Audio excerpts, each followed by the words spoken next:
Hace meses subí un vídeo acerca de los dispositivos, en concreto de los iPhone, que yo recomendaría comprar en este 2023, pero ojo porque hoy os traigo los que no deberías comprar bajo ningún concepto. No estoy diciendo que todos aquellos que tengáis estos dispositivos tengáis que tirarlos a la basura y ya está, simplemente que no sirven. Solamente digo que si vais a compraros un dispositivo nuevo o de segunda mano, que no sean estos porque prácticamente no tienen recorrido a partir de ahora. Y antes de nada tengo que deciros que no recomiendo ningún dispositivo que tenga instalado iOS 15 o que no pueda actualizar a iOS 16. Por tanto, estamos hablando de que el iPhone 6S, iPhone 7 o incluso el iPhone SE de primera generación no lo recomiendo. Son dispositivos que ya ni siquiera están utilizando el software actual ni utilizarán el siguiente. Por tanto, descartados. Así que, quedando claro esto, empezamos por el primer dispositivo que me preguntáis bastante por él, incluso por su variante, que sería el iPhone 8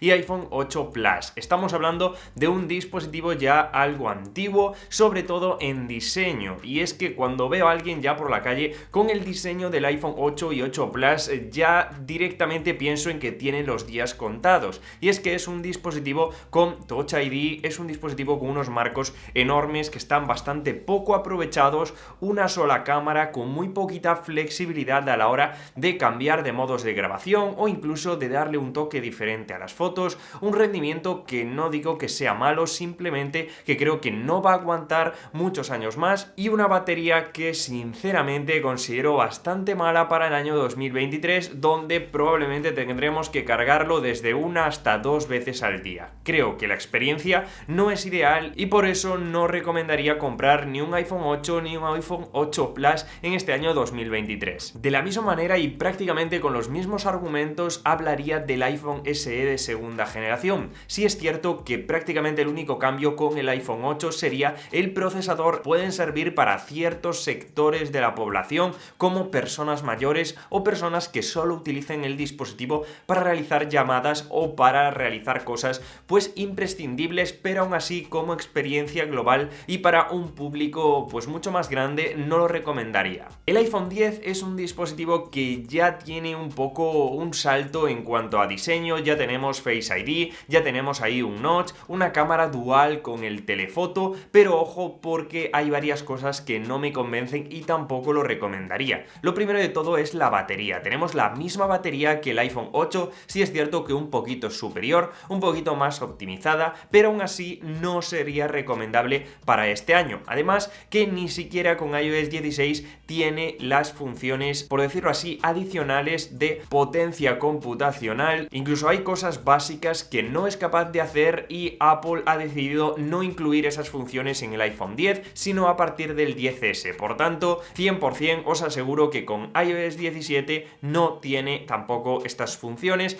que por cierto cada vez serán más habituales. Es un dispositivo que no tiene 5G y es un dispositivo que para mí tiene una potencia insuficiente para el 2023 y para los años siguientes. A pesar de ser un dispositivo que me marcó durante un tiempo, el iPhone 10 tampoco lo recomiendo. Y vamos con el iPhone 10S y 10S Max. Son dispositivos que, ojo, sí recomiendo para ciertos sectores de la población, aunque en general no me dan buenas sensaciones. Os digo por qué, y es que hay que tener muy buen ojo con este dispositivo. Una batería un poquito floja a día de hoy sigue siendo suficiente para la mayor parte de la población, pero la cámara no me convence. Sí es cierto que tiene un telefoto, sí es cierto que tiene una pantalla OLED que puede ser bastante útil en ciertas ocasiones, pero creo que iOS 17 es demasiada actualización para este dispositivo, así que si tenéis un iPhone 10S, decidme vuestra experiencia, pero creo que hay alternativas mejores. Y llegamos al iPhone 10R, que sería otro dispositivo que no recomiendo, pero porque de nuevo tenemos alternativas mejores. Es un dispositivo que ha sobrevivido el A12, el procesador está bastante bien para día de hoy.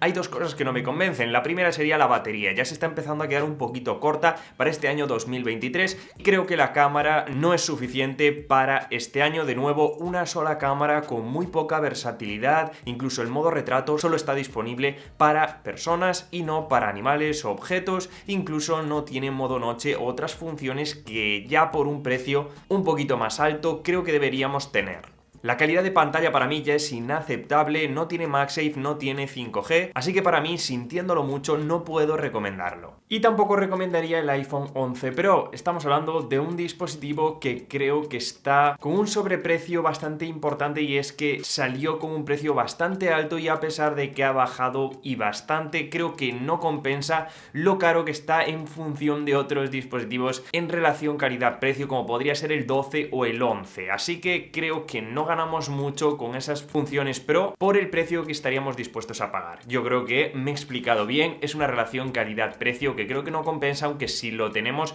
creo que vamos a poder disfrutarlo. Aún así, por esa diferencia seguiría a unas versiones Pro ya del 12 Pro en adelante. Y hay otro que también me da pena decirlo, pero el iPhone 12 mini tampoco lo recomiendo. Es un dispositivo bastante pequeño que comparado con otros dispositivos la batería no es suficiente. Es cierto que hay cosas que pueden merecer la pena, la pantalla, el tamaño, la potencia, pero ojo porque la batería no es nada buena y esto podemos verlo en un montón de test de batería. Por mucho que te guste este dispositivo, si lo vas a utilizar más de 5 horas al día puede ser un verdadero sufrimiento. Así que ojo porque aquí tampoco compraría. Y algo que debéis tener en cuenta es el almacenamiento. Creo que es muy importante, ya he hecho un vídeo utilizando un dispositivo con 64 GB y demostrándoos que creo que no es suficiente a día de hoy. Sí que puede que para los primeros 6 meses podamos utilizar nuestro dispositivo sin problemas, pero si no tenemos iCloud, si no utilizamos nuestro dispositivo con responsabilidad, este almacenamiento puede volar en cuestión de meses. Así que iros a por las versiones de 128 mínimo para utilizar vuestro dispositivo si no queréis utilizar la nube demasiado.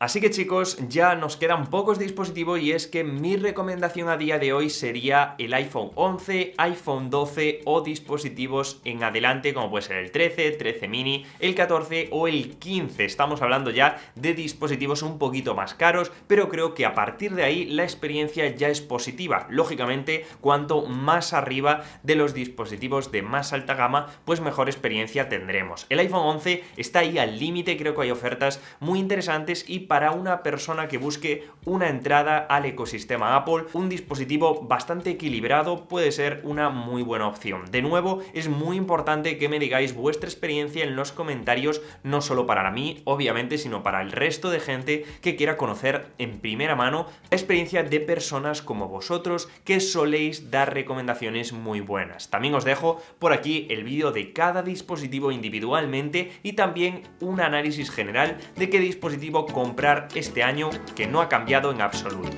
Así que chicos, como siempre, muchísimas gracias por estar ahí. Nos vemos en el siguiente vídeo. Chao, chao.